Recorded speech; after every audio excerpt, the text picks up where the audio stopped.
Welcome to another Navia freight market update. This is for the month of April. During these updates, we try to give you freight information that will help you make better, smarter supply chain decisions.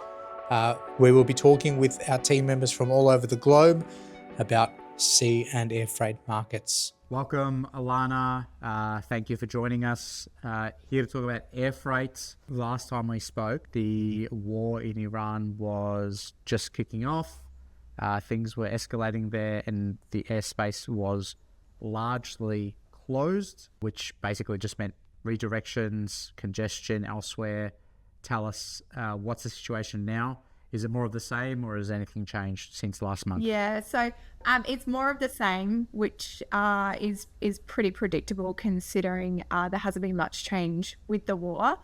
I would actually say that the conditions have gotten worse for air freight in the way of space limitations, and fuel is obviously playing a big factor in pricing as well. So we're seeing a lot of the Chinese carriers now, especially heading into the US. The US is imposing a surcharge on any Chinese carriers fueling up in Anchorage airport, which carries a lot of cargo through. So it's one of the biggest cargo hubs in the world. So Chinese carriers are tending to take more fuel on, which means less weight available to take cargo. Yeah, so that's what's happening kind of on the China to US lane, and obviously return they're flying out a bit lighter as well because they're avoiding fueling up in the US. And outside of that, we look to Europe, Middle East. It's still pretty congested through there. I mean, anybody who is shipping, they're trying to avoid the Middle Eastern carriers because of insurance issues. So we're looking kind of to SQ, MH, CX, which in return they're bumping up prices because space becomes a premium for them as well. So it's not great, and I don't think it will come back to normal until we see stability or the ending of the war. But even still, then it's going to take quite some time to recover.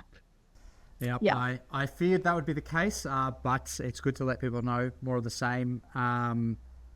Anything that supply chain managers can do if they're planning out their air freight, what's the advice?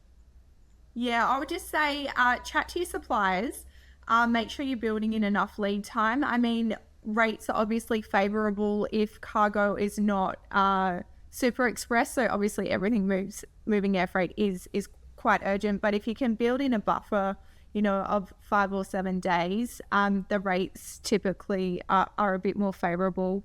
SQ, for example, if you want a booking overnight, they're moving on Swift Rider rates, which is triple express. Whereas if you can kind of sit on standby at the airport for a few extra days, you can nearly halve your rates. So supply chain managers, just chat to your suppliers and see if you can work some lead times out, and then chat to your forwarder and have them look at space early as possible.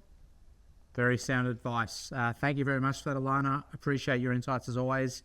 We'll see you next month. I'm here with Dave Burns, our CEO of North America. Welcome, Dave.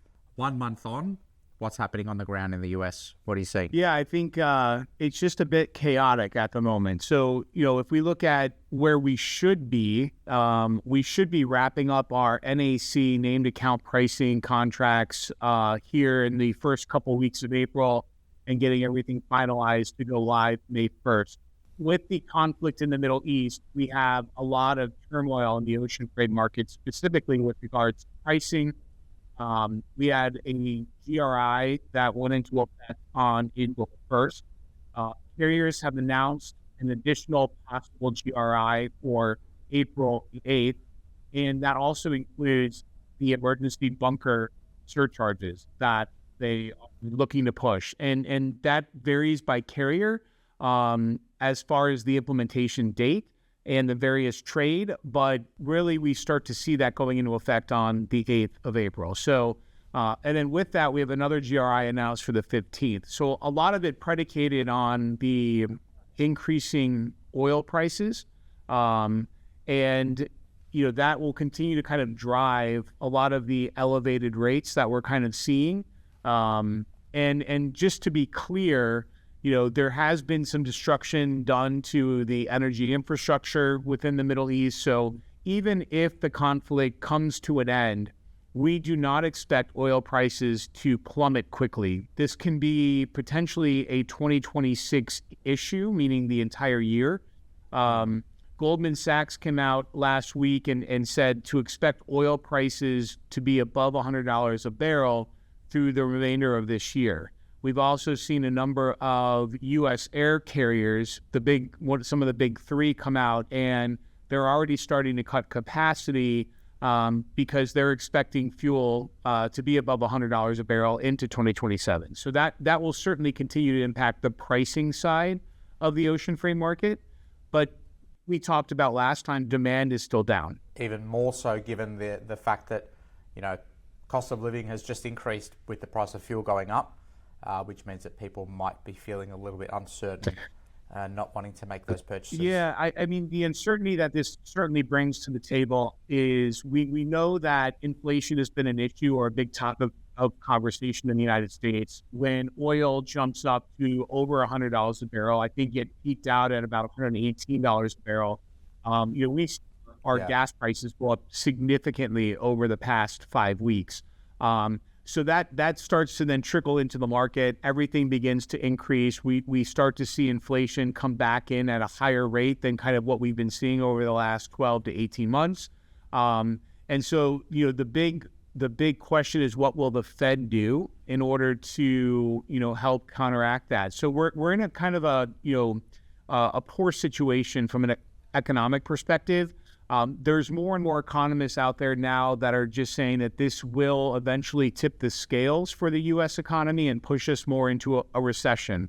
The markets moved into, correction territory last week, and it's just been really volatile. I think the sooner the conflict ends, obviously the better. That doesn't necessarily mean, though, that we won't have a longer, drawn-out, oil issue, gas issue, that will continue to keep rates elevated. It's going to be interesting to see what happens. And like you said, I guess the end to the conflict does not mean an end to the disruption or the increased costs. In terms of supply chain managers, what would your recommendation be to them over the next month, really? Yeah, I think, just to continue to expect volatility in the pricing market. I think for those customers that are looking for named account pricing, that fixed rate, I would just say that, have some patience. We've seen the carriers really delay a lot of the NVOCC discussions because they were delaying the BCO finalization of their contracts. A lot of that was because they're the wait and see approach with regards to what was going to happen here. So we are a couple of weeks behind in those negotiations. I believe that means that, we won't be finalizing contracts until really right at the end of April. And then trying to get that implemented May 1st. I think there's going to be a plus, 2 week maybe window there that we'll have to kind of push out. And I would expect that if you're on a named account rate, that will be extended through that May time period until those contracts are finalized. But again, I think it's going to be flexibility, adaptability, and just understand that there will be volatility in the FAK market for the foreseeable future. Yeah. And once there's an end to the conflict, I think we will certainly be able to give some more longer term perspective as to things kind of, settling down some, and some longer term strategic decisions could probably be made. Awesome. Thank you very much for that, Dave. Really appreciate your insights as always.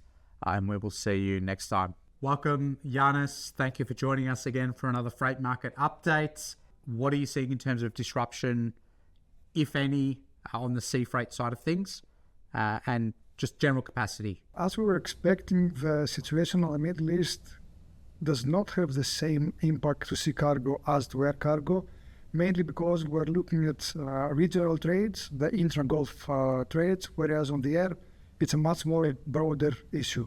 Having said that, though, we need to keep in mind that congestion in the adjacent ports of the area is considerably higher as expected. At the same time, there is very limited movement in the region. There are a lot of carriers who have announced that they do accept cargo into the Arab countries.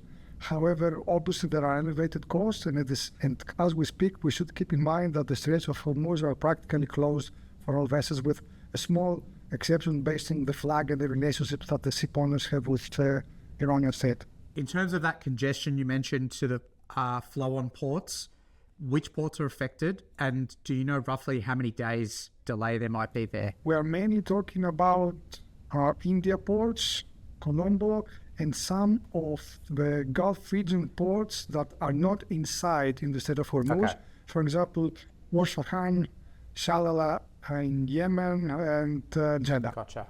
In regards to the congestion in these ports, it varies a lot, so we can provide an estimate. It could be 2 to 3 days now, it could be a week in 2 weeks' time, or vice versa, depending on how the situation is going to evolve in the region. Awesome.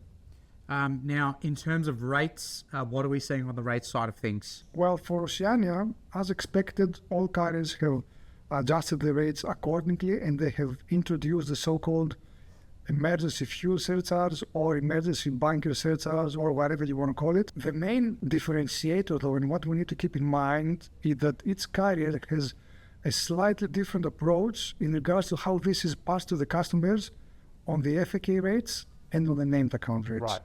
On the FAK rates, meaning on the non-contracted weekly cargo, the spot volumes, what carriers are predominantly looking, they don't want to be off the market.